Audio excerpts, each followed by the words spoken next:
हाँ जी, राम राम। मैं सूरज सूर्यांश एकेडमी सूरतगढ़ पर आपका हार्दिक स्वागत करता हूँ। जैसा कि आप जानते हैं, हमारा जो ये ऑनलाइन एजुकेशन प्लेटफॉर्म है, सभी विद्यार्थियों के हित के लिए प्रारंभ किया गया है। इसमें आज हम जो भारत की शास्त्रीय भाषाएं हैं, इस टॉपिक को लेकर आए हैं। और ये जो हम पढ़ने जा रहे हैं, ये ऑथेंटिक जो पीडीएफ है, यानी कि पीआईबी जो है, उससे हम पढ़ने जा रहे हैं। और ये जो पीडीएफ है आपके लिए, जो पटवारी है, सीईटी है, यानी कि राजस्थान की जितनी भी वैकेंसियां हैं, केंद्रीय जो वैकेंसियां हैं, उन सभी पर क्या रहेगी, आपके लिए इम्पोर्टेंट रहेगी। ठीक है। और इससे आप क्या कर सकते हो, जो आरएस के मेंस देने वाले जो विद्यार्थी हैं, वो क्या कर सकते हैं, अगर क्वेश्चन आ जाए भारत की शास्त्रीय भाषाओं के ऊपर, तो इसमें पूरा फुल डिटेल क्या दिया गया है, इसका समझाया गया है इस पीआईबी की न्यूज के द्वारा। ठीक है जी। आपके लिए एक सूचना है कि जो भी हम आपको पैनल पीडीएफ करवाते हैं, उनकी सारी सूचनाएं हम अपने टेलीग्राम चैनल पर उपलब्ध करवाते हैं। यानी कि जो भी पढ़ाया जाता है, उसकी आप पीडीएफ हमारे टेलीग्राम चैनल से क्या कर सकते हो, उपलब्ध कर सकते हो। इसके लिए आपको क्या करना है, डिस्क्रिप्शन में जाना है और टेलीग्राम चैनल के जो लिंक दिए हुए हैं, उनको ज्वाइन करना है। हमारे द्वारा जो ऑनलाइन क्लासें ली जाती है सूर्यांश एकेडमी सूरतगढ़ पर, इसके अलावा हमारा जो दूसरी संस्थान है बीसीए एकेडमी सूरतगढ़, इसमें ऑफलाइन क्लासें लगती हैं रेलवे की। ठीक है जी। और जो राजस्थान की विभिन्न वैकेंसियां हैं, जो सीईटी है, पटवारी है, ग्राम सेवक है, पीएसआई है, ईओआरओ है, इन सभी के लिए बीसीए एकेडमी सूरतगढ़ में हम ऑफलाइन क्लासें भी लेते हैं। तो अगर आप में से किसी भी विद्यार्थियों को ऑफलाइन क्लासेस ज्वाइन करनी है, तो उसके लिए आप सूरतगढ़ में न्योई बस स्टैंड के पास में बीसी एकेडमी सूरतगढ़ पर विजिट कर सकते हैं। ठीक है जी। आज की हम क्लास क्या करते हैं, चालू करते हैं। तो हमारा जो आज की क्लास रहेगी, वो रहेगी भारत की जो शास्त्रीय भाषाएं हैं, इनके बारे में हम क्या करेंगे, जानेंगे। ठीक है जी। किसके बारे में, भारत की शास्त्रीय भाषाएं। ठीक है जी। क्या होती है, किस प्रकार से, ये जो न्यूज है 27 अक्टूबर 2025 की न्यूज है, पीआईबी की न्यूज है, इसके ऊपर हम चर्चा करते हैं। तो देखें इसके मुख्य बिंदु क्या क्या रहते हैं।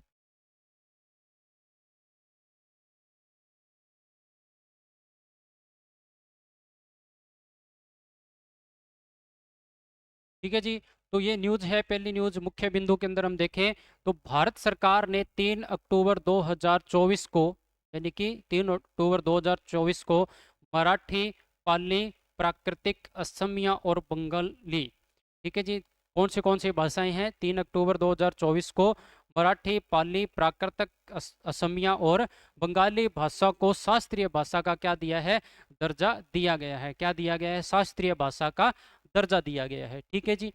फिर अक्टूबर 2025 तक कुल 11 भारतीयों भारतीय जो भाषाएं हैं, उनको शास्त्रीय भाषा का क्या दिया गया है, दर्जा दिया गया। यानी कि अक्टूबर 2025 तक भारत की जो भाषाएं हैं, उनमें से 11 ऐसी भाषाएं हैं जिनको शास्त्रीय भाषा का क्या दिया गया है, दर्जा दिया गया है। ठीक है जी। वर्ष वर्ष 2004 से लेके 2024 तक, यानी कि जो शास्त्रीय भाषाएं बताई गई हैं, वो कब से देनी प्रारंभ की गई हैं, 2004 से इनका क्या हुआ था, प्रारंभ हुआ था। और 2024 के बीच 6 भारतीय भाषाओं में, यानी कि 2024 तक, 4 से लेके 24 तक 6 ऐसी भाषाएं थी जिनको क्या मिला हुआ था, शास्त्रीय भाषा का क्या था, दर्जा प्राप्त था। ठीक है जी। जिसमें तमिल है, संस्कृत है, कन्नड़ है, तेलुगु है, मलयालम और उड़िया, ये जो भाषाएं थी, इनको क्या था, शास्त्रीय भाषा का दर्जा प्राप्त था। किस भाषा का दर्जा प्राप्त था, शास्त्रीय भाषा का दर्जा प्राप्त था। ठीक है जी। तमिल, संस्कृत, कन्नड़, तेलुगु, मलयालम और उड़िया को। ठीक है। तो 2004 से लेकर 24 के बीच में केवल 6 ऐसी भाषाएं थी जिनको शास्त्रीय भाषा का क्या मिला था, दर्जा मिला था। पर 2024 के बाद में से इनमें जो बढ़ोतरी हुई, तो वर्तमान में कितनी भाषाएं हो गई हैं, 11 भाषाओं को शास्त्रीय भाषा का क्या मिला हुआ है, दर्जा मिला हुआ है। ठीक है जी। अब देखें हम कौन सी भाषाएं हैं जिनको शास्त्रीय भाषा का क्या मिला हुआ है, दर्जा प्राप्त है।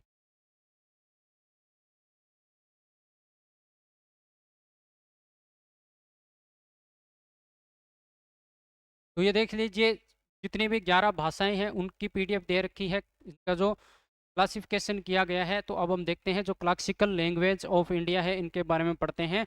भारत की भाषाई विरासत समृद्धि और विविध है और देश भर में अनेक भाषाएं और बोलियां बोली जाती हैं। भारत सरकार विभिन्न नीतियों, कार्यक्रमों और पहलों के जरिए देश की भाषाई विरासत के संरक्षण एवं संवर्धन के लिए लगातार काम कर रही है। इन भाषाओं को मान्यता और संवर्धन देते हुए प्राचीन जड़ों वाली भाषाओं को शास्त्रीय भाषा का दर्जा प्रदान भी कर एक अहम कदम है। जो भाषाएं हजारों वर्षों की साहित्यिक, दर्शन और संस्कृति की समृद्धि विरासत भारत की सांस्कृतिक पहचान को आकार देती हैं। भारत सरकार कुछ विशिष्ट मानदंडों को पूरा करने वाली शाखाओं भाषाओं को शास्त्रीय भाषा का दर्जा प्रदान करती, यानी कि शास्त्रीय भाषाओं किनको दिया जाएगा, जो भारत सरकार के अनुसार कुछ विशेष मानदंड क्या करेंगी, पूरा करेंगी। ठीक है जी, उनको क्या दिया जाता है, संरक्षण दिया जाता है और संवर्धन किया जाता है। 3 अक्टूबर 2024, क्या याद रखना है, 3 अक्टूबर 2024 को केंद्रीय मंत्रिमंडल, इसने केंद्रीय मंत्रिमंडल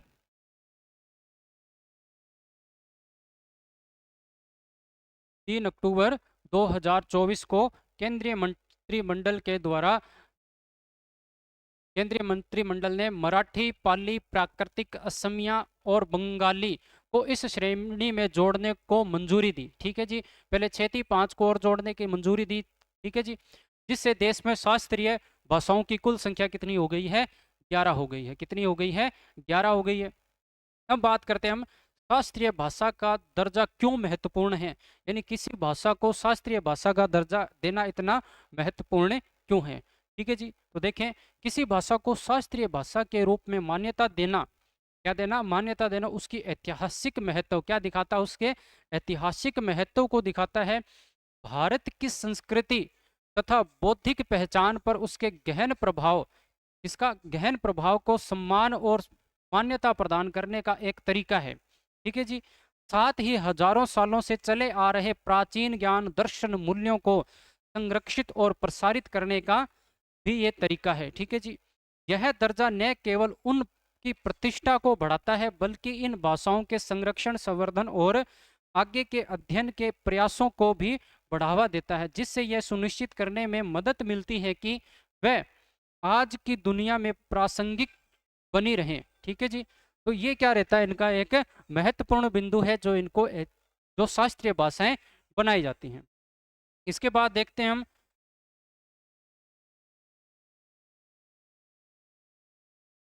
अब इनको जो शास्त्रीय भाषाएं बनाई जाती हैं, इनको शास्त्रीय भाषाएं बनाने का जो पैमाना है वो क्या रहता है, इसके बारे में हम जानते हैं। किसी भी भाषा को शास्त्रीय भाषा बनाने का जो पैमाना रहता है वो क्या रहता है।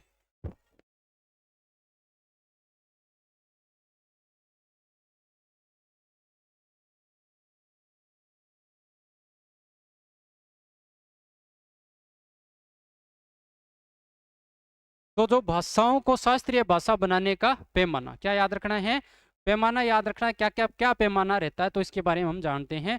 भारत सरकार में संस्कृति मंत्रालय के जरिए और भाषाई तथा ऐतिहासिक विशेषज्ञों के परामर्श से किसी भाषा को शास्त्रीय भाषा के रूप में नामित करने के लिए मानदंड स्थापित किए जाते हैं। किसके अकॉर्डिंग, जो भारत सरकार में संस्कृति मंत्रालय, इसके जरिए। ठीक है जी, किसी भाषा को शास्त्रीय भाषा के रूप में वर्गीकृत करने के मानदंडों में निम्नलिखित शामिल हैं। ये पॉइंट अपने को याद रखने हैं, ये आपके प्री एग्जाम और मेंस के लिए भी क्या रहेंगे, इंपॉर्टेंट रहेंगे। ठीक है जी, तो देखते हैं क्या क्या मानदंड रहते हैं। तो पहला पॉइंट है उसके प्रारंभिक ग्रंथों या लिखित इतिहास की प्राचीनता, यानी कि जो उसका प्रारंभिक ग्रंथ है, जो पहला जो ग्रंथ लिखा हुआ, और उसकी ऐतिहासिक प्राचीनता कितनी रहनी चाहिए, लगभग 1500 से लेकर 2000 वर्ष की अवधि तक की होनी चाहिए। यानी जो पहला ग्रंथ लिखा गया वो कितना पुराना होना चाहिए, 1500 से लेकर 2000 वर्ष पुराना होना चाहिए, यानी उसकी प्राचीनता इतनी होनी चाहिए। तो पहला पॉइंट ये अपने को याद रखना है प्राचीनता के बारे में। दूसरा है प्राचीन साहित्य या ग्रंथों का एक संग्रह जिसे बोलने वालों की पीढ़ियां द्वारा विरासत माना जाता है। यानी कि अब ये दूसरा जो पॉइंट है ये किस लिए क्या क्या कह रहा है कि जो प्राचीन साहित्य या जो ग्रंथ है, इसका जो संग्रह है, जो इसको बोलने वाली पीढ़ियां हैं उनके द्वारा क्या होना चाहिए, उसको विरासत माना जाना चाहिए। ठीक है जी, कि वो कहते हो कि जी ये क्या है, हमारी विरासत है, प्राचीन टाइम से हमें मिलती आ रही है। ठीक है जी, तो दूसरा पॉइंट हो गया। तीसरा पॉइंट, ज्ञान ग्रंथ, विशेष रूप से गद्यमय ग्रंथ। तो कैसा होना चाहिए? गद्यमय ग्रंथ काव्य रूप में होना चाहिए, पुरालेख्य और शिलालेख्य साक्ष्य हो। ठीक है जी, इनके साक्ष्य भी मिलने जरूरी है, तो ये पॉइंट भी अपने को याद रखना है। चौथा पॉइंट है, शास्त्रीय भाषा और उसका साहित्य अपने वर्तमान स्वरूप से भिन्न हो। क्या है? जो वर्तमान स्वरूप है इससे क्या होना चाहिए? भिन्न होना चाहिए, इसका प्राचीन स्वरूप भिन्न हो सकता है या मूल रूप से प्राप्त प्राप्त बाद के रूप में अलग हो सकता है। ठीक है, तो ये पॉइंट भी अपने को याद रखना है।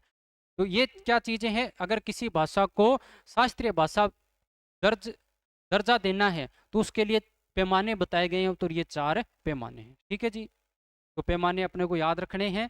आगे हम देखते हैं क्या पॉइंट है।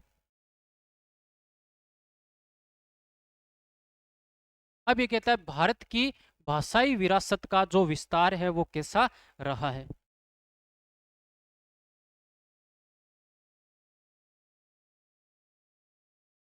तो भारत की भाषाई विरासत का विस्तार विस्तार 2024 में नई भाषाएं जोड़ी। तो 2004 से लेके 14 के बीच में 6 भाषाओं, ठीक है, यहाँ पे याद रखना है 24 है। ठीक है, कितना है? 24 है भाषाओं। तमिल, संस्कृत, तेलुगु, कन्नड़, मलयालम, उड़िया को शास्त्रीय भाषाओं के रूप में मान्यता दी गई थी। 3 अक्टूबर 2024 को केंद्रीय मंत्रिमंडल ने मराठी, पाली, प्राकृत, असमिया, बंगाली को इस श्रेणी में जोड़ने को मंजूरी दी, जिससे मान्यता प्राप्त शास्त्रीय भाषाओं की संख्या कितनी हो गई है? 11 हो गई है। ठीक है, अब इन 11 भाषाओं में कौन सी भाषाएं हैं उनके बारे में क्या किया गया, हमारे को डिटेल से बताया गया है। ठीक है, तो इसमें सबसे पहले कौन सी है? मराठी भाषा को हम जानेंगे। कौन सी भाषा को जानेंगे? मराठी को। तो भाषाएं बता रखी हैं और उनकी विशेषताएं बता रखी हैं, ये सब चीजें अपने देखते हैं। तो क्या है? मराठी एक भारतीय आर्य, ठीक है, याद रखना है, मराठी जो भाषा है ये भारतीय आर्य भाषा है। कैसी है? भारतीय व आर्य भाषा है। ठीक है, जो मुख्यतः भारत के महाराष्ट्र, जो कहाँ बोली जाती है? भारत के महाराष्ट्र में बोली जाती है। मराठी कहाँ बोली जाती है? मुख्य रूप से महाराष्ट्र वाले क्षेत्र में बोली जाती है। और आपको पता है जो मराठी है ये, जो भारतीय संविधान की 8वीं अनुसूची है उसमें भी इसका क्या किया गया? उल्लेख किया गया है। ठीक है जी, इसका 1000 साल से भी ज्यादा पुराना समृद्ध साहित्यिक इतिहास रहा है। तो मराठी, इसका इतिहास जो है 1000 साल से भी पुराना रहा है। लगभग 11 करोड़ देसी वक्ताओं के साथ मराठी दुनिया की शीर्ष 15 में सबसे ज्यादा बोली जाने वाली भाषाओं में से एक है। ठीक है ना, यानी कि भारत की अगर अपने बात करें तो लगभग 11 करोड़ देसी जो वक्ता, यानी भारत के जो लोग हैं वो क्या बोलते हैं? मराठी बोलते हैं। और विश्व की जो भाषाएं हैं, विश्व की जो भाषाएं उसमें 15वां जो स्थान है वो ये रखती है। ठीक है जी, तो विश्व की भाषाओं में इसका स्थान याद रखना है। फिर हम बात करें इसकी जड़ें 2500 साल से भी ज्यादा पुरानी है। 2500 साल से भी ज्यादा पुरानी है। इसकी उत्पत्ति प्राचीन महारथी, या क्वेश्चन आ जाए जो मराठी जो बोली है या जो भाषा है इसकी उत्पत्ति किससे मानी जानी जाती है? तो प्राचीन जो बोली या भाषा है महारथी, मराठी और या महाराष्ट्री, इससे मानी जाती है। 3 भाषाओं के नाम याद रखने हैं। और प्राकृतिक व अपभ्रंश मराठी जैसी भाषाओं से हुई है। 3 भाषाओं को याद रखना है, इनसे इसकी क्या मानी जाती है? उत्पत्ति मानी जाती है। इस भाषा में कई अहम बदलाव हुए हैं, लेकिन इसने विभिन्न ऐतिहासिक चरणों में अपनी निरंतरता बनाए रखी है। ठीक है जी, आधुनिक मराठी इस क्षेत्र में बोली जाने वाली प्राचीन भाषाओं में विकसित हुई है, जिसकी शुरुआत महाराष्ट्री प्राकृत से हुई है। यानी जो आधुनिक मराठी है जो वर्तमान में बोली जाती है, इसकी जो शुरुआत मानी जाती है वो कब से मानी जाती है? महाराष्ट्री प्राकृत जो भाषा है इससे मानी जाती है। जो सातवाहन, यानी जो सातवाहनों का काल था उसके समय, यानी सातवाहन युग, दूसरी शताब्दी ईसा पूर्व से दूसरी शताब्दी ईस्वी, यानी दूसरी शताब्दी ईसा पूर्व से लेके दूसरी शताब्दी जो है ईस्वी तक के दौरान बोली जाने वाली प्राकृत भाषाओं की एक बोली थी। ठीक है जी, तो ये याद रखना है। अब बात करते हैं जो मराठी भाषा, इसका साहित्यिक योगदान क्या रहा है? मराठी का साहित्यिक योगदान,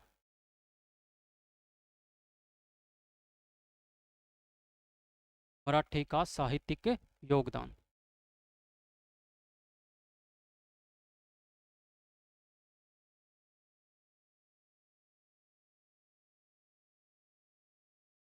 अब देखिए साहित्यिक योगदान में तो ये कहता कि गाथा सप्तशती, गाथा सप्तशती जो सबसे प्राचीन मराठी साहित्य कृति है। तो पूछ लिया जाए मराठी की सबसे प्राचीन साहित्यिक कृति कौन सी है, तो गाथा सप्तशती है। कौन सी है? गाथा सप्तशती है। ठीक है जी। लगभग 2000 वर्ष पुरानी है और प्रारंभिक मराठी काव्य की उत्कृष्टता को उजागर करती है। ठीक है जी। तो ये इंपॉर्टेंट चीज है यहाँ पे अपने। फिर ये कहता है कि यह सातवाहन राजा हला, सातवाहन राजा हुए हला द्वारा रचित एक काव्य संग्रह है। तो गाथा सप्तशती है किसके द्वारा रचित है? जो सातवाहन राजा हुए हैं हला, इसके द्वारा रचित काव्य संग्रह है। कैसा संग्रह है? काव्य संग्रह है, जिसके बारे में माना जाता है कि इसे पहली शताब्दी ईस्वी में संकलित किया गया था। कब किया गया था संकलित? पहली शताब्दी ईस्वी में। इसके बाद करीब 8 शताब्दियों पहले मराठी के परिपक्व भाषाई स्तर पर पहुंचने के बाद लाल चरित्र और ज्ञानेश्वरी, लाल चरित्र और ज्ञानेश्वरी का उदय हुआ। ठीक है जी। फिर ये कहता है कि कई शिलालेख, ताम्रपत्र, पांडुलिपियों और प्राचीन धार्मिक ग्रंथ पोथियों मराठी की समृद्धि ऐतिहासिक जड़ों को खूबसूरती से दर्शाते हैं। ठीक। अगला जो टॉपिक है ये क्या है? नाणे घाट शिलालेख। एक शिलालेख है, कौन सा? नाणे घाट शिलालेख। एक असाधारण कलाकृति है। कैसी असाधारण कलाकृति है? जो 2500 वर्ष पुराने मराठी के प्रयोग के उजागर करती है।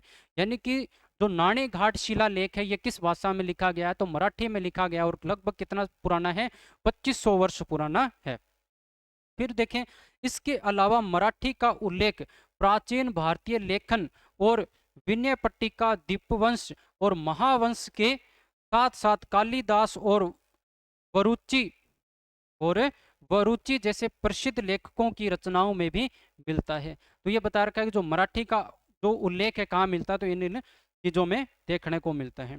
फिर है कि जी मराठी की साहित्यिक विरासत में संत ज्ञानेश्वर, तो इनकी जो विरासत है वो देखें किस किस में संजोई रखी है। संत ज्ञानेश्वर है, नाम देव है और तुकाराम जैसे साहित्यिक संत हुए, इन्होंने क्या रखा है? इसको संजोए रखा है। ठीक है जी। तो ये हमने देखा किसके बारे में? मराठी भाषा के बारे में। आगे देखते हैं हम पाली भाषा। कौन सी भाषा है? पाली है।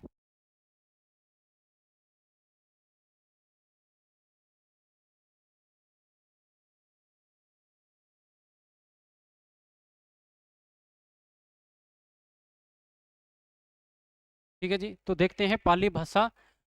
पाली प्राचीन भारत के इतिहास में पूर्ण निर्माण के लिए पाली का अध्ययन बेहद जरूरी है, क्योंकि इसके साहित्यिक में अतीत पर प्रकाश डालने वाली बहुमूल्य सामग्रियां हैं। कई पाली ग्रंथ अभी भी पांडुलिपियों में पीछे हुए हैं, छिपे हुए हैं, जिनकी पहुंच मुश्किल है। श्रीलंका, म्यांमार, थाईलैंड जैसे बौद्ध देशों और चट्टगांव जैसे क्षेत्रों के साथ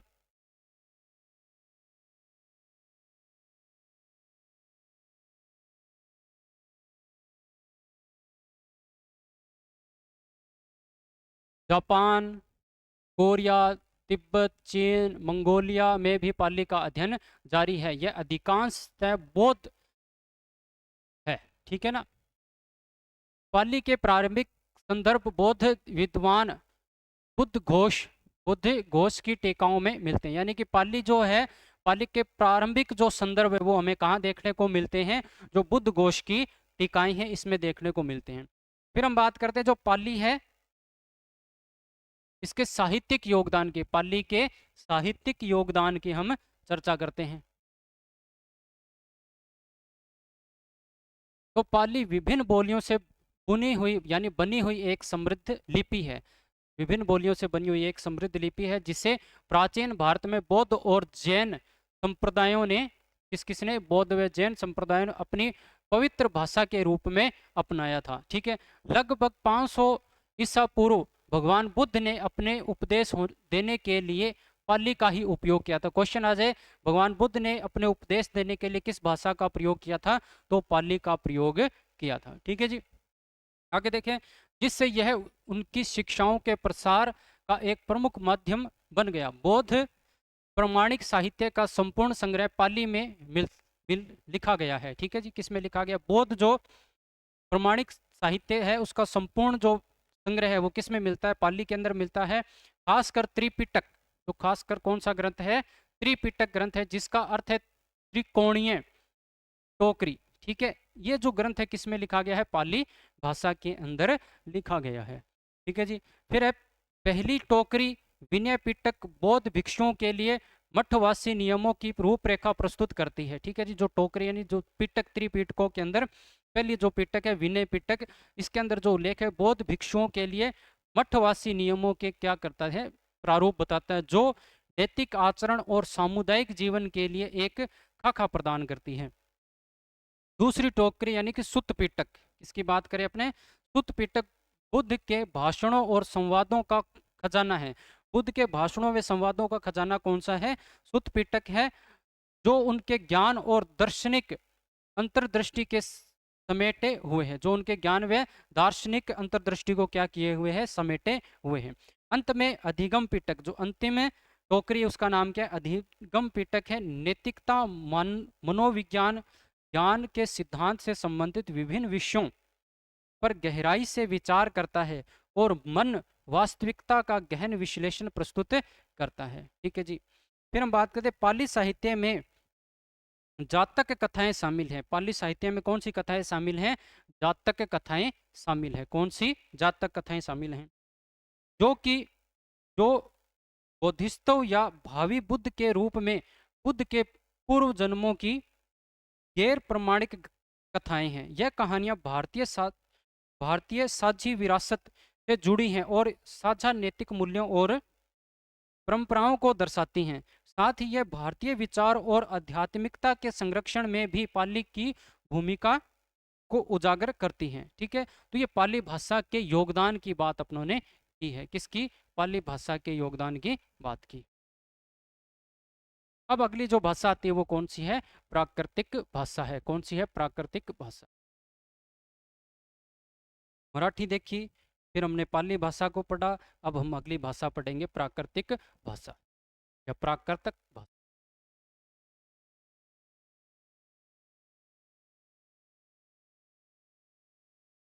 ठीक है जी, देखें, प्राकृत या प्राकृतिक जो मध्यकालीन भारतीय आर्य भाषाओं में एक समूह का प्रतिनिधित्व करती है। भारत की समृद्ध भाषाई संस्कृति विरासत को समझने का अभिन्न अंग है।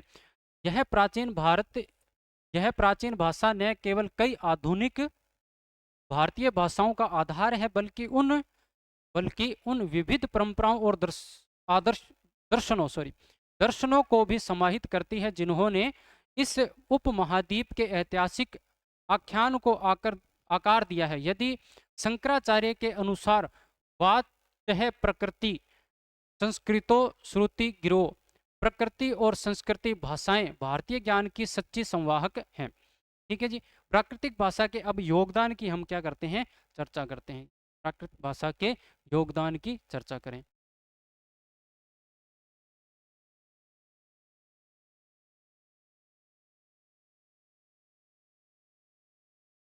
तो देखें, योगदान में भाषाविदों और विद्वानों के बीच प्राकृत भाषा को व्यापक मान्यता प्राप्त है। में बात करें पाणिनि, चंद बरुचि और समंत भद्र जैसे आचार्यों ने इसकी व्याख्या को आकार दिया है। महात्मा बुद्ध और महावीर ने अपने उपदेशों को जन जन तक पहुंचाने के लिए प्राकृत भाषा का प्रयोग किया। इसका प्रभाव क्षेत्रीय साहित्य में भी देखा जा सकता है, जहाँ ज्योतिष, गणित, भूविज्ञान, रसायन विज्ञान, वनस्पति विज्ञान जैसे क्षेत्रों को काव्य और दार्शनिक रचनाओं का योगदान है। ठीक है जी, दार्शनिक रचनाओं का क्या है? योगदान है।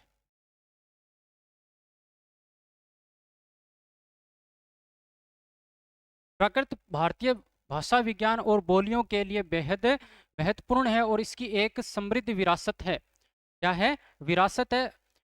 राष्ट्रभाषा हिंदी परंपरा प्राकृत अपभ्रंश से विकसित हुई है।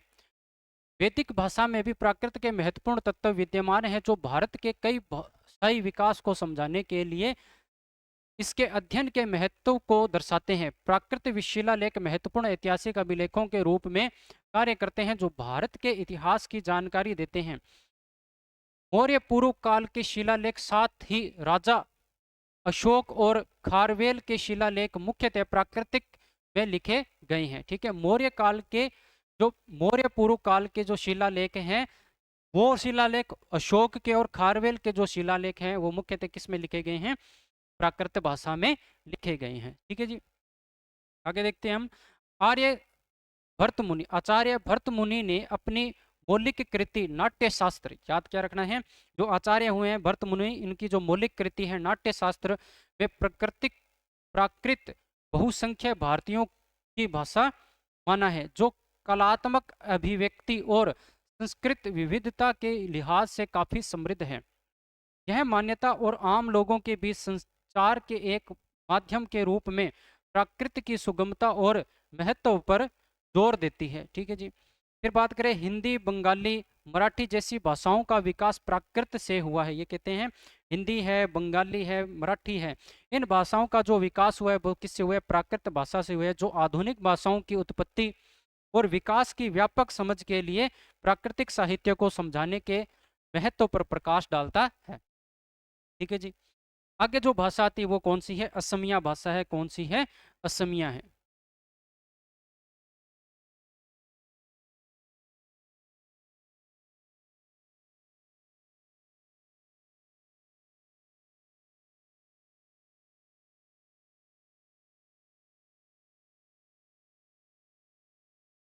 नेक्स्ट भाषा कौन सी है?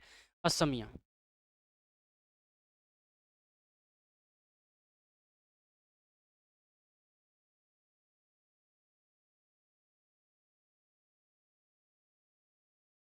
अब बात करते हैं अपने असमिया के ऊपर।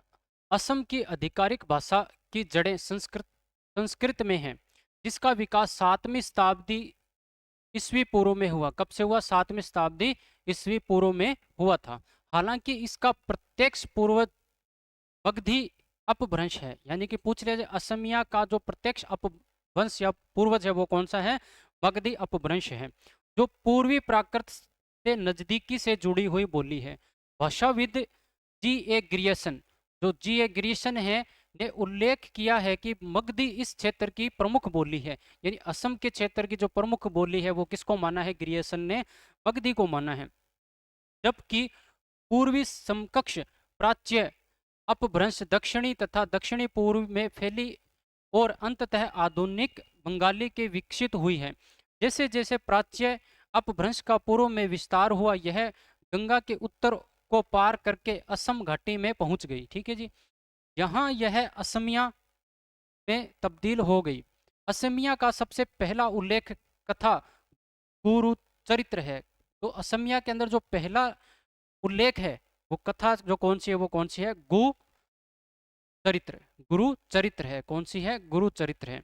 में मिलता है अक्षोमिया अक्षोमिया असमिया शब्द की उत्पत्ति विविध व्याख्याओं पर आधारित है। कुछ विद्वान इसे भौगोलिक विशेषताओं से जोड़ते हैं, जबकि अन्य इसे अहोम वंश किससे? अहोम वंश से जोड़ते हैं, जिसने इस क्षेत्र पर 6 शताब्दियों तक क्या किया था? शासन किया था। उत्तर बंगाल सहित ब्रह्मपुत्र घाटी को महाभारत में प्रागज्योतिषपुर क्या कहा गया है? प्रागज्योतिषपुर। और 4वीं शताब्दी ईस्वी में से समुद्रगुप्त के स्तंभ लेख में कामरूप कहा गया है। ठीक है, तो ये नाम याद रखने, एक तो प्राग ज्योतिषपुर महाभारत काल में कहा गया है और समुद्रगुप्त के स्तंभ लेखों में से कामरूप कहा गया। यानी कि जो ब्रह्मपुत्र घाटी का जो क्षेत्र है उत्तर में बंगाल से लेकर और ब्रह्मपुत्र घाटी का क्षेत्र, इसके क्या नाम मिलते हैं महाभारत काल में और समुद्रगुप्त के स्तंभ लेख के अंदर। ठीक है जी, अंग्रेजी कृति असम ब्रह्मपुत्र घाटी को दर्शाने वाले अक्षोम से उत्पन्न हुआ है और इसी इसी से असमिया विकसित हुई है, जो इस क्षेत्र में बोली जाने वाली भाषाओं को दर्शाता है। 8वीं शताब्दी ईस्वी तक असमिया एक भाषा के रूप में पहले से ही फल फूल रही थी। असमिया की उड़िया एवं बंगाली के साथ एक साझा भाषाई विरासत है और यह सभी एक ही मूल बोली मगधी अपभ्रंश इससे मगधी अपभ्रंश से उत्पन्न हुई है। ठीक है जी, तो ये हमने जाना असमिया की उत्पत्ति वगैरह किससे हुई है। अब हम जानते हैं असमिया जो भाषा इसके योगदान की का क्या योगदान रहा है।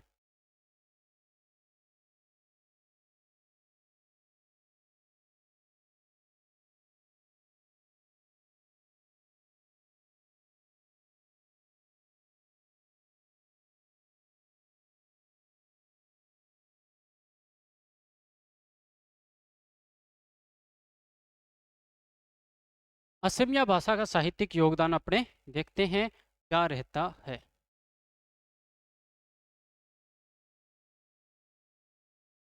तो पूर्व आधुनिक असमिया लिपि का सबसे पहला उदाहरण दर्याय पदों में मिलता है, जो बौद्ध सिद्धांताचार्यों द्वारा रचित प्राचीन बौद्ध तांत्रिक ग्रंथ है। ठीक है जी, और 8वीं से 12वीं शताब्दी के बीच के हैं। दर्या पदों का असमिया और अन्य मगध भाषाओं के साथ घनिष्ठ संबंध है, जो कई भारतीय भाषाओं के विकास के चरणों को दर्शाता है। ठीक है जी, फिर आप बात करें दर्या पदों की शब्दावली में ऐसे शब्द शामिल हैं जो विशिष्ट रूप से असमिया है। विशिष्ट रूप से कैसे हैं? असमिया है। इसके अलावा ध्वनि रूपात्मकता की दृष्टि से शब्दावली विशिष्ट असमिया शब्दों से काफी मिलती जुलती है, जिनमें से कई आधुनिक भाषा में मौजूद हैं। ठीक है, तो ये कौन सी भाषा हो गई? असमिया। अब बात करते हैं अपने बंगाली भाषा पर। कौन सी भाषा? बंगाली पर।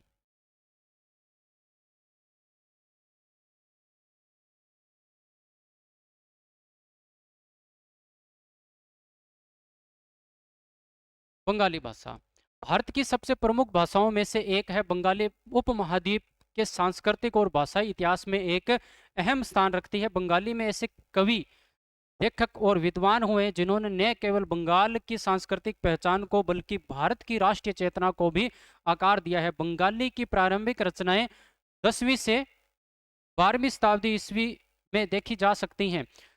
संस्कृति महाकाव्यों के प्रारंभिक अनुवादों से लेकर 19वीं से लेकर 20वीं शताब्दी के क्रांतिकारी लेखक तक बंगाली साहित्य के सामाजिक, राजनीतिक और बौद्धिक आंदोलनों को गति देने में महत्वपूर्ण भूमिका निभाई है। ठीक है, बंगाली, असमिया, उड़िया, साथ ही मगधी, मैथिली, भोजपुरी दक्षिणी पूर्वी क्षेत्र के अन्य भाषाओं के साथ एक भाषाई समूह बनाती है।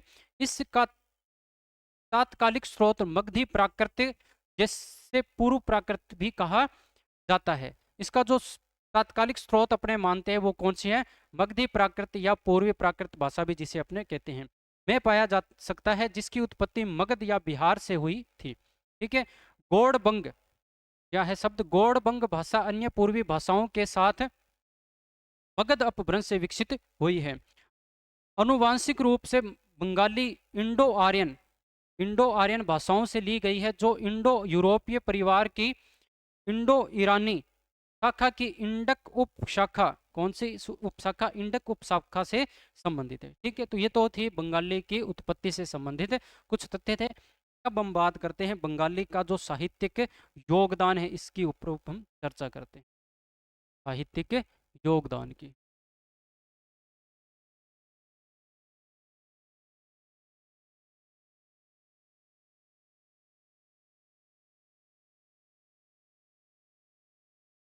ठीक है, देखिए साहित्यिक योगदान की हम चर्चा करें तो प्राचीन बंगाल के सबसे पुराने उपलब्ध नमूने बौद्ध भिक्षुओं द्वारा रचित 47 आध्यात्मिक भजन, क्या है? 47 आध्यात्मिक भजन है, जिन्हें अब चर्यापद के नाम से जाना जाता है। चर्यापद भजनों का भाषाई और साहित्यिक दोनों ही महत्व है।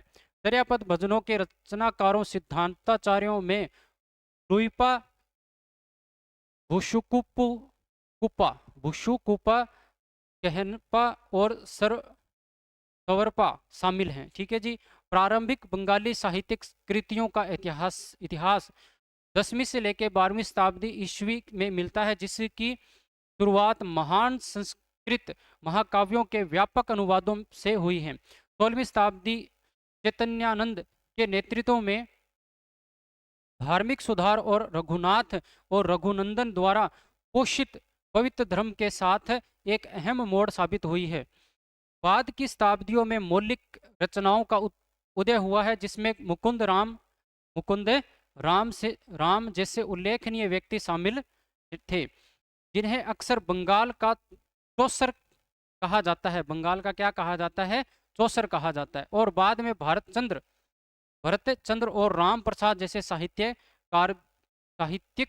गुरु हुए हैं। ठीक है, तो पूछ रहे थे बंगाल का चौसर किसे कहा जाता है, तो ये आपको याद रखना है। ठीक है जी, आगे हम देखते हैं।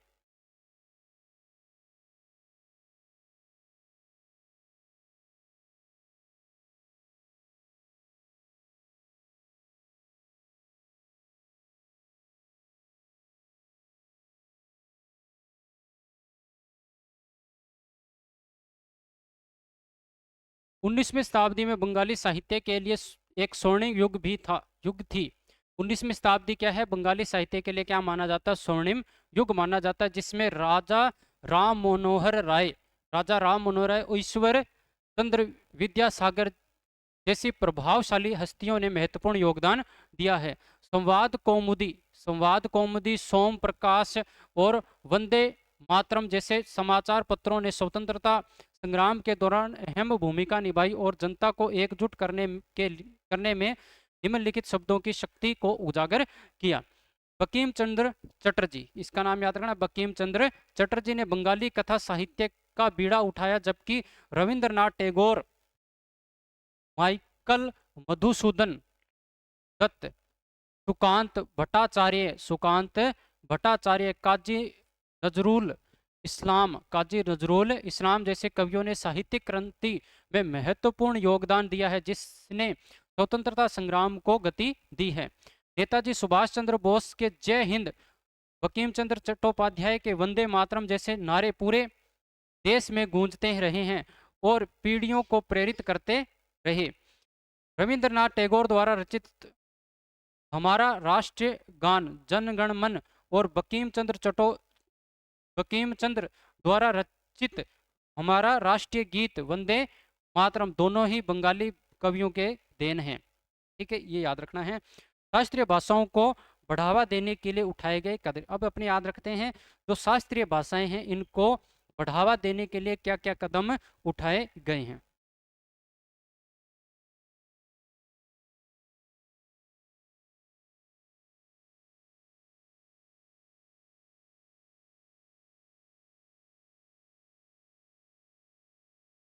ठीक है जी, देखें, शास्त्रीय भाषाओं सहित सभी शास्त्रीय भाषाओं का संवर्धन शिक्षा मंत्रालय के शिक्षा मंत्रालय का जो क्या है, भाषा ब्यूरो के अंतर्गत आने वाली केंद्रीय भारतीय भाषा संस्थान के माध्यम से किया जाता है। इसके अतिरिक्त शास्त्रीय भाषाओं के अध्ययन और संवर्धन के लिए स्वतंत्र रूप से आए या इसके अंतर्गत विशेष केंद्र स्थापित किए गए हैं।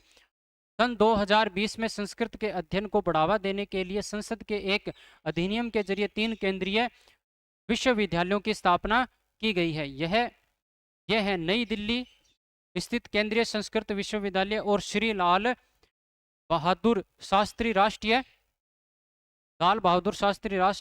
संस्कृत विश्वविद्यालय तथा तिरुपति स्थित राष्ट्रीय संस्कृत विश्वविद्यालय। इसके अलावा आदर्श संस्कृत महाविद्यालय और शोध संस्थानों को वित्तीय सहायता प्रदान की जाती है। प्राचीन तमिल ग्रंथों के अनुवाद की सुविधा प्रदान करके शोध को समर्थन देकर और विश्वविद्यालय के छात्रों और विद्वानों के लिए शास्त्रीय तमिल और पाठ्यक्रम प्रदान करके शास्त्रीय तमिल साहित्य को बढ़ावा देने और संरक्षित करने के लिए केंद्रीय शास्त्रीय तमिल संस्थान की स्थापना की गई है।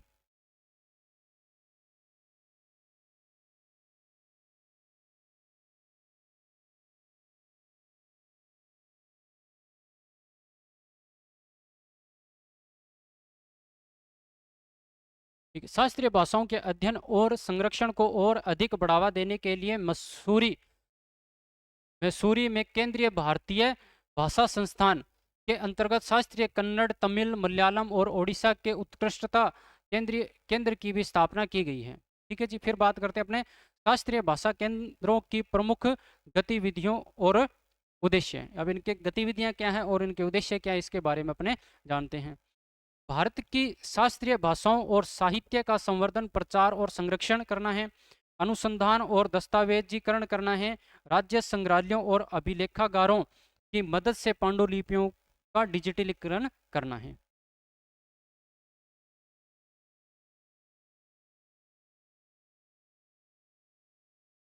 पुस्तकें, शोध रिपोर्ट और पांडुलिपियों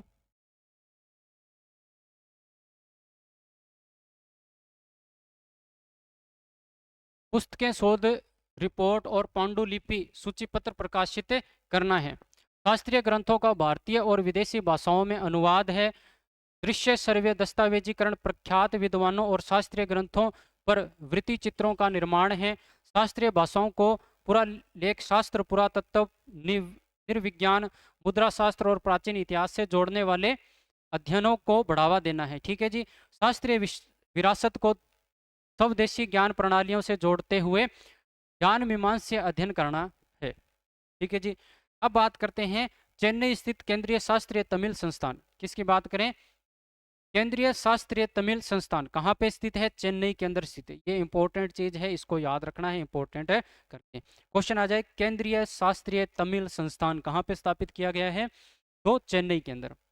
अब इसके बारे में जानते हैं क्या है।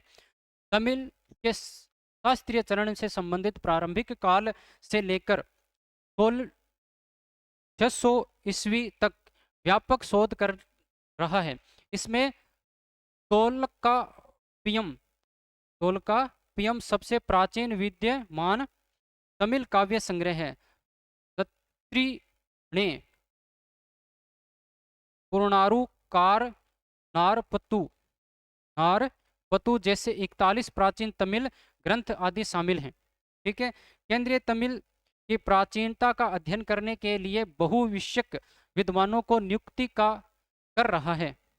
द्रविड़ तुलनात्मक व्याकरण और तमिल बोलियों के अध्ययन पर शोध कर रहा है। विश्व स्तरीय विश्वविद्यालयों में तमिल पीठों का निर्माण कर रहा है। संस्थानों और शोधकर्ताओं को अल्पकालिक शोध परियोजनाओं के लिए अनुदान सहायता प्रदान कर रहा है और इसके कई कार्यकलापों में शामिल है। ठीक है। तो ये किसकी बात करी अपनों ने? चेन्नई स्थित केंद्रीय शास्त्रीय तमिल जो संस्थान है, इसके बारे में अपनों ने चर्चा की।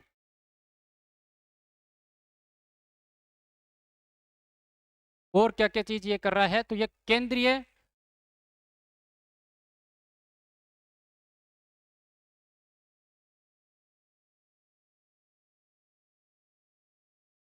ठीक है जी। यह केंद्रीय प्राचीन तमिल ग्रंथों का कई भारतीय और विदेशी भाषाओं में अनुवाद भी कर रहा है। इस परियोजनाओं के तहत तिरुकुरल तिरुकुरल का 28 भारतीय एवं 30 से अधिक विश्व भाषाओं में और ब्रेल में भी अनुवाद किया गया है। केंद्र शास्त्रीय तमिल ग्रंथों को ब्रेल लिपि में प्रकाशित कर रहा है और शास्त्रीय तमिल शब्दकोश संकलित कर रहा है। ठीक है जी। फिर हम बात करते हैं शास्त्रीय तेलुगु अध्ययन उत्कृष्टता केंद्र। ठीक है जी। शास्त्रीय तेलुगु अध्ययन उत्कृष्टता केंद्र के अंतर्गत स्थापित किया गया है और यह वेंकटचलम वेंकटचलम नेल्लोर, आंध्र प्रदेश स्थित परिसर में से संचालित होता है। शास्त्रीय तेलुगु अध्ययन उत्कृष्टता केंद्र ने विस्तृत जानकारी के साथ ही करीब 10,000 शास्त्रीय महाकाव्यों का एक डेटाबेस संकलित किया है। इसमें नाटक, आंध्र तेलंगाना के मंदिर, गांव के अभिलेख आदि शामिल हैं। सभी तेलुगु शिलालेखों को संपादित करके शास शासनालु तेलुगु शासनालु नामक एक पुस्तक में संकलित किया गया है। प्रथम तेलुगु व्याकरण, आंध्र शब्द चिंतामणि और अग्रणी छंद रचना कवि जनश्रमम का अंग्रेजी में अनुवाद किया गया है। ठीक है जी। ये हो गया। फिर आगे हम देखते हैं कन्नड़ अध्ययन उत्कृष्टता केंद्र।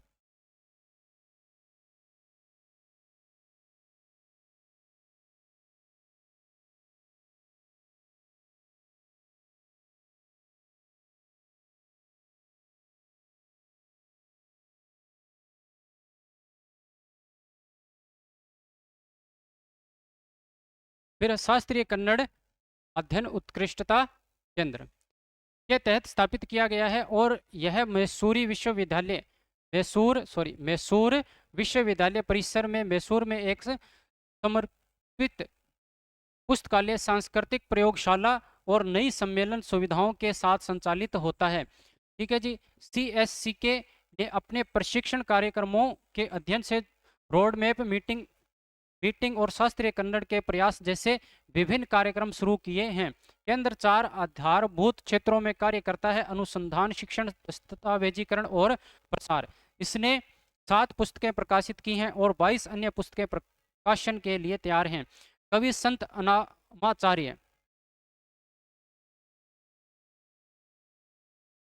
अनामाचार्य द्वारा रचित प्रथम संगीत स्वर रचना संकीर्तन लक्ष्मणम, कौन सी रचना है? संकीर्तनम